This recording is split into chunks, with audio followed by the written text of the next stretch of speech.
আমি বিজলি কলেজৰ মিলাদুন্নবী উদযাপন কমিটিয়ে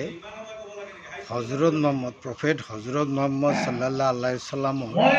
জন্মদিন আৰু মৃত্যুদিন উপলক্ষে ফাতেহা ঈদ ওয়াজদাম যে অনুষ্ঠানটি হয় সেই অনুষ্ঠানটি নিৰ্দিষ্ট সময়ত কৰিব পৰা অৱস্থা নাথাকাৰ বাবে তেখেতৰ জীৱন কীৰ্তি আলোচনা বা প্ৰাসংগিকতা তাৎপৰ্য বৰ্ণনাৰ উদ্দেশ্যে মিলাদুন নবী অনুষ্ঠানটি আমি এই বছৰ আজিৰ দিনটোত আমি বিজলি কলেজৰ পক্ষৰ পৰা অনুষ্ঠানটি কৰিবলৈ ওলাইছোঁ। এই অনুষ্ঠানটিৰ মাজেদি ছাত্ৰ ছাত্ৰীসকলক বা যুৱ সমাজক হজৰত মোহাম্মদৰ গুণাকীৰ্তন জীৱন কীৰ্তি ইয়াৰ প্ৰাসংগিকতা ইয়াৰ তাৎপৰ্য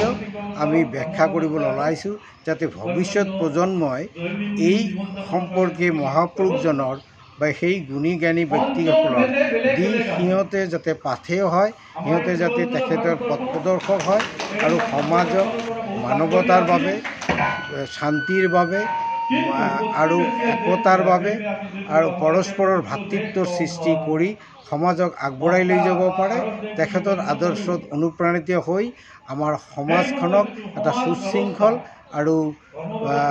এটা মানৱীয় দৃষ্টিত নিজকে গঢ় দি সমাজক আগবঢ়াই লৈ যাব, এই উদ্দেশ্য আগত ৰাখি আমি অনুষ্ঠানটি কৰিছোঁ। এই